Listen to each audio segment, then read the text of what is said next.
کھانا کھا کے کم کھانے میں برکت ہوگی یا بے برکتی ہوگی؟ اب کیا کہہ رہے ہیں جی کسی عامل کے پاس جائیں، وہ روحانی مسئلہ ہے. مسئلہ کیا ہے؟ روحانی. عامل کے پاس گئے، اس نے کہا اتنے لاکھ لے آؤ، اتنے ہزار لے آؤ. اوہو آپ پر تو کسی نے جادو کیا ہوا ہے، بندش ہے، بہت بڑی رکاوٹ ہے، اگر آپ دیر کرتے تو پتہ نہیں آپ کا کیا کچھ ہو جاتا.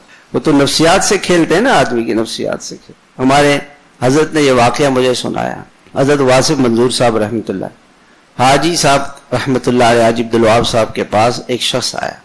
حاجی صاحب آپ کی طبیعت خراب رہتی ہے، ذرا مجھے اپنا کپڑا دیں جو آپ نے ابھی اتارا ہے. کپڑا لیا اور اس کو ایسے ہلایا تو اس میں سے کیلیں، کانٹے اور تھنکے یہ سب نیچے. دیکھیں حاجی صاحب آپ پہ تو جادو ہوا ہے. اب حاجی صاحب خاموش ہو گئے. تھوڑی دیر کے بعد وہ چلے گئے. ایک اور شخص آیا تو حاجی صاحب نے اس کو کہا کہ کیا مسئلہ ہے؟ انہوں نے کہا حضرت کوئی مسئلہ نہیں ہے، ان لوگوں کو جنات وغیرہ ان کے ساتھ ہوتے ہیں، یہ کسی کو پھنسانے کے لیے کیا کرتے ہیں، ان جنات سے کہتے ہیں، وہ تو نظر نہیں آتے، وہ کیلے میلے لا کے ڈال دیتے ہیں. کہنا دیکھو آپ پہ جادو ہے. یہ کچھ نہیں ہے، 2 نمبر کام ہے سارا. سب سے بڑے عامل حضور صلی اللہ علیہ وسلم ہے. آپ نے آج میں حسن حسین پڑھ رہا تھا، میں حیران ہوا، اتنی دعائیں ہیں اس میں، ہر موقع کی دعا، ہر مسئلے کا اس میں حل ہے.